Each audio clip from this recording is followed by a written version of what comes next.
నమస్కారం గురుగారు. శుభమస్తు. గురుగారు, చాలామంది ఇది నాకు శాశ్వతం, లేకపోతే నేను శాశ్వతం, ఈ వస్తువు నాకు శాశ్వతం, ప్రతిదీ శాశ్వతం, పర్మనెంట్ ఏదో అనుకుంటూ ఉంటారు ఎక్కువగా. నిజంగా శాశ్వతం అనేది ఈ భూమి మీద ఎవరికైనా ఉంటుందంటారా? ఏదైనా ఉంటుందంటారా? చాలా మంచి విశేషమైనటువంటి చర్చకి తీసుకొచ్చావు తల్లి. పర్మనెంట్ అనే పదం ఇంగ్లీష్ అయినా శాశ్వతమైనటువంటిది సత్ చిత్ ఆనంద స్వరూపములు ఏవైతే ఉన్నాయో ఆ దేవతా మూర్తులు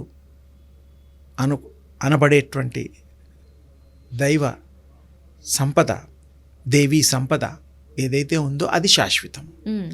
భక్తి శాశ్వతము, శక్తి శాశ్వతము. ఇందులో డౌట్ లేదు. శక్తికి అశాశ్వతం అనేది లేదు. శక్తి లేకపోతే ఏదీ లేదు. Everything within. మరి ఆ తల్లి అని అనడం కారణం ఏంటంటే మనకు శక్తి స్వరూపం మొదలు కాబట్టి, ఆదిశక్తి కాబట్టి తల్లి భావన. స్త్రీ పురుష వయోవృద్ధ భేదాలు లేవు. ఆ శక్తికి శక్తి అంతే, ఈజ్ అ పవర్ అంతే, ఇంకా దానికి వేరే ఏమి ఉండదు. అందుకని ఆ శక్తి శాశ్వతము, అనంతము, అద్వితీయము, అమోఘము, అజరామరము, సందేహం లేదు. కానీ మానవులు శాశ్వతులు కారు. ఇప్పుడున్న మానవులు, ఒకప్పుడు మానవులు శాశ్వతులు ఉన్నారు. అది నేను చెప్తా, ఇప్పుడే ఉదాహరణలతో సహా చెప్తా. అయితే ఇప్పుడు ఈ కలియుగంలో మానవుల లైఫే తగ్గిపోయింది. 100 years ఒకప్పుడు స్టాండర్డ్ ఉండేది, ఇప్పుడు అది పోయింది. ఏదో కొంతమంది పుణ్యం చేసుకున్న తల్లులు తండ్రులు ఉన్నారు. కానీ ఇక్కడ గృహానికి కూడా వాస్తు సబ్జెక్ట్ కూడా ఒక చిన్న ఉపయోగం. 120 సంవత్సరాలు వాస్తు ఉండేది. అంటే ఇల్లు, గృహం 120 ఏళ్ళు దాకా కట్టుకోవడం, ఆ దూలాలతోనూ వాసాలతోనూ ఏదో మొత్తానికి మంచిగా ఉండేది. ఆ తర్వాత ఇంకా వాళ్ళకి తెలియదు. అప్పట్లో కన్స్ట్రక్షన్ అవే కదా, సిమెంటు ఇలాంటివి లేవు కదా. ఇప్పట్లాగా 400, 40, 50 అంతస్తుల మేడలు లేవు. సో అప్పట్లో మరి ఇంకో కొన్ని యుగాలు కనుక వెనక్కి వెళ్తే దివ్యమైనటువంటి మయసభను నిర్మించినటువంటి మయుడు చాలా గొప్పవాడు. దేవతల వాస్తు శిల్పి, దేవతలచే నియమింపబడ్డవాడు. ఆయన కూడా కట్టినవి ఎన్నో ఉన్నాయి. పాండవుల టైంలో 5000 సంవత్సరాల క్రితం కూడా మయసభ అనేది సినిమాల్లో కూడా వాటిలో చూస్తుంటాం. ఆయన కట్టినటువంటివి ఎన్నో ఉన్నాయి. సో మయుడే కాకుండా కుబేరుడు యొక్క రాజ్యంలో కూడా విశేషమైనటువంటి దేవాలయాలు కట్టినట్టుగా వారి యొక్క సంకల్పంతో కొన్ని చరిత్రలు చెప్తున్నాయి. ఇక్కడ శాశ్వతము అనేటువంటి దానికి అప్పుడున్నవి లేవు, కానీ ఇప్పుడున్నవి ఇదే గొప్ప, అప్పుడు అవే గొప్ప. ఈ మానవుల యొక్క లైఫ్ తగ్గిపోతోంది. ఎందువల్ల అంటే సరి అయిన ఆలోచన లేకుండా, డబ్బు కావాలి, రాత్రి పగలు డబ్బు లేకుండా శ్వాస కూడా పీల్చడు. Money okay, you make money, no problem, but కొంచెం శాంతంగా కూడా ఉండాలి. టెన్షన్ వల్ల జబ్బులు వస్తాయి, టెన్షన్ వల్ల బీపీ పెరుగుతుంది, ఇంకేమేమి పెరుగుతాయో కూడా మనకు తెలియదు. ఎందుకంటే ఎన్నో రకాల కారణాలకి ఆలోచనే మూలం అని తెలుస్తుంది. మంచి ఆలోచనలు మంచిని ప్రకోపిస్తాయి, సిద్ధిస్తాయి, మనకి పరివర్తన చేకూరుస్తాయి. మంచి ఆలోచన, చెడు ఆలోచనలు కొంత జీవితాల్ని ఇబ్బందుల పాలు చేస్తాయి, నాశనం చేస్తుంది. అందుకని అలాంటివి మనకొద్దు. సద్భావంతో కూడినటువంటిది, సతతము మనము సత్చింతన, సత్ సాంప్రదాయము సతతము మనకి కావాలని ఆ భగవంతుడిని కోరుకుంటే మంచిస్తాడు, మంచి బోధిస్తాడు, మంచి రూపాన్ని మనకిస్తాడు. మంచిని మనకి అనుగ్రహించడానికి వారు ఎప్పుడూ సిద్ధంగా ఉంటారు. వారిని కోరాలి. మనం కోరకపోతే ఆయన ఎందుకు ఇస్తాడు? తెలియదుగా. నీకు ఆకలేసిందని చెప్తే అమ్మైనా మరి అన్నం పెట్టదు.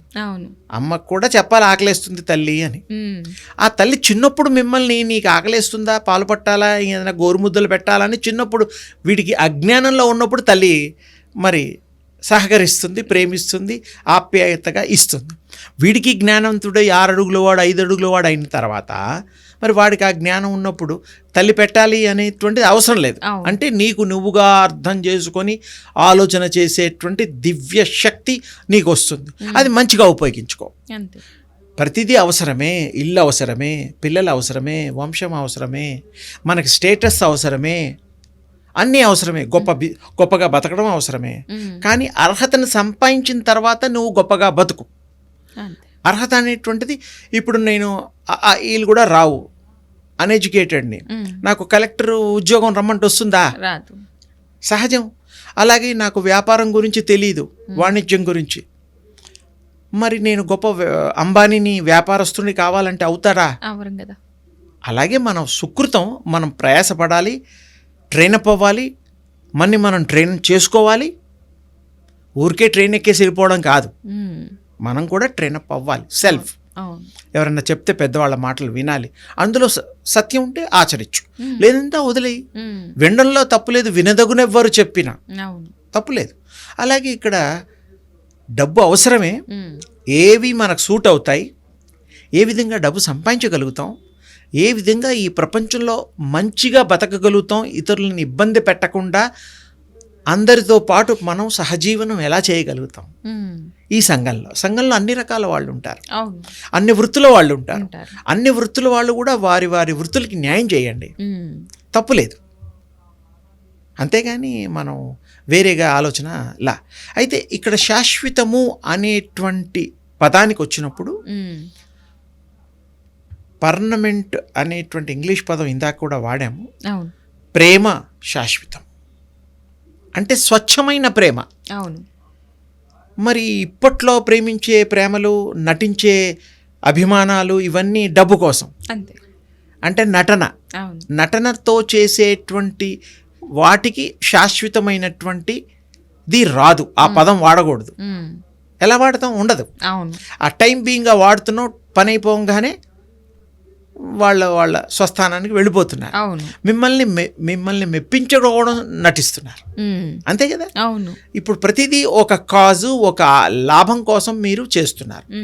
లాభం కావాలి, కానీ సక్రమమైన మార్గంలో వచ్చే లాభము అనంతము, అమోఘము, మీకు స్థిరాస్తిగా మిగిలిపోతుంది.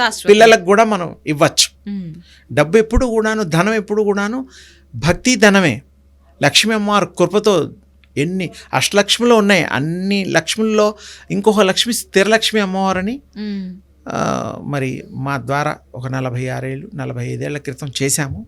ఆ తల్లిని చాలామంది కొలుస్తున్నారు. మనకుండేవి అన్నీ స్థిరంగా ఉంటాయి, ఎక్కువగా ఖర్చు కాకుండా కొంత మన కంట్రోల్ ఇచ్చే తల్లి, ప్రసాదించే తల్లి, మనని కాపాడే తల్లి అని. అది ఆ అమ్మ కూడా లక్ష్మీ అమ్మవారి రూపమే, శ్రీచక్ర సంహిత ఆ తల్లి. నేను మీకు ఫోటో ఇస్తాను, మీకు పెడుదురు. కానీ అయితే ఇక్కడ పర్మనెంట్ అనే పదానికి మళ్ళీ వద్దాం. శాశ్వతం అనేటువంటిది భగవంతుడి మీద నమ్మకం శాశ్వతం. దేవుడి మీద నమ్మకం లేకపోతే ఎన్ని జన్మలు ఎత్తినా మీరు ఎత్తుతూనే ఉండాలి, మోక్షం రాదు. మోక్షము అంటే ఇంకా జన్మ లేకుండా you are the god when you are pure. నువ్వే దేవుడు అయిపోతావు, నువ్వే శక్తి స్వరూపుడు అయిపోతావు. ఇవన్నీ నీకు మాయ, లీల, ఇవన్నీ ఈతి బాధలు, ఇవన్నీ కూడా జ్ఞానంతో దాన్ని దూరం చేసుకోవచ్చు, అజ్ఞానాన్ని పారద్రోలొచ్చు. శాశ్వతులుగా మీరు భగవత్ స్వరూపులుగా మిగలొచ్చు. ఎప్పుడు అన్నీ సక్రమైన ఆలోచనలు, సక్రమైన పంధాలో గనక మీరు ప్రయాణం చేస్తే మంచి ప్రయాణం. చెడు ప్రయాణం అనేటువంటిది మనం అసలు పొరపాటును కూడా తలంచొద్దు, ఉపయోగం లేదు. ఇతరులకి నష్టమే, మనకి నష్టమే. కానీ అన్నీ అనుభవిద్దాం, అన్నీ మంచిగా చదువుకుందాం, మంచి వ్యాపారాలు చేద్దాం, మంచి ఉద్యోగాలు చేద్దాం, మంచి గృహాన్ని కట్టుకుందాం, మంచి భార్యని పొందుదాం, మంచి పిల్లల్ని, అందరినీ. అన్నీ కావాలి మనకి, కానీ క్రమశిక్షణ అవసరం చాలా. అది లేకపోతే ఏదీ రాదు. ఎంత మంచి వాళ్ళని నమ్మించినా కొద్ది రోజులు అయిన తర్వాత మన అసలు బుద్ధి తెలిసి వదిలేస్తారు. ఆడవాళ్ళైనా మగవాళ్ళైనా వదిలేస్తారు. నాయన నువ్వు చాలా గొప్పవాడు నాయన అని ఆ తండ్రి కూడా వదిలేస్తారు. అంటే ఏమిటి? మనము సత్యంగా ఉన్నప్పుడు భయం ఉండదు, నిర్భయం, ధైర్యం ఉంటుంది. ధైర్య సాహసే లక్ష్మి. లక్ష్మి అంటే ధైర్యంగా సాహసం చేసిన వాడికి లక్ష్మి మనకి పొందుతాం, అనుగ్రహం కలుగుతుందని అర్థం. అందుకని పర్మనెంట్ అనే పదానికి మరల వస్తున్నాం. శాశ్వతమైనటువంటిది భక్తి, దేవుడి మీద విశ్వాసము, అనురక్తి, ప్రజలయందు కూడా మనము వారిని ఏ విధమైనటువంటి ఆచరణ యోగ్యమైనటువంటిది పెడతామో తప్పకుండా ఆ విధంగా ఆచరించే వాళ్ళు అవతరిస్తారు. ఎలా? సత్సంపన్నులుగా అవతారం ఎత్తుతారు. సత్ బుద్ధి చెప్పడానికి గురువులుగా, తర్వాత మహిమాన్వితులుగా మిగిలిపోతారు. ఒక్కటే మళ్ళీ సద్భావంతో ఉండాలి, సతతము చక్కగా అందరితో ప్రేమని పంచాలి, హృదయాల్లో ఉంచాలి, మహావృక్షాలుగా ఫలాలు వచ్చేటట్టుగా వాటిని, ఆ ఫలాల్ని కూడా ఇతరులకి మనం సమర్పణ భావంతో ఇవ్వాలి. అన్నీ శుభాలే, ఒక్కటే అశుభం లేదు. అశుభం థాటే. గుడ్ థాట్ క్యారీ చేస్తే చాలు, ఇంకా దానికి తిరుగులేదు. సో అందరూ యోగ్యులే, అందరూ సమర్థులే, అందరూ అన్నీ పొందడానికి అర్హతే. దానికి మళ్ళీ దివ్యశక్తి ఉపాసన, దివ్యారాధన, దేవుళ్ళని, ఎవరికి ఇష్టమైన దేవుళ్ళని వాళ్ళని కొలుచుకోవచ్చు, తప్పులేదు, ఆరాధించవచ్చు. తర్వాత విశేషంగా ఇంకా వీటిని విస్తారంగా ఇంకో మారు చెప్పుకుందాం. చాలా ఉన్నాయి, ఇంకా కొన్ని తక్కువగా అందరికి అందివ్వడానికి వీలుగా ఈ దైనందిక జీవనానికి అనుసంధానం చేస్తూ మాట్లాడుకుందాం ఇంకో మారు. శుభమస్తు తల్లి. ధన్యవాదాలు గురుగారు, చాలా గొప్పగా వివరించారు. సో చూసారు కదండి, ఇది వాళ్ళ ప్రత్యేక కార్యక్రమం. నమస్తే.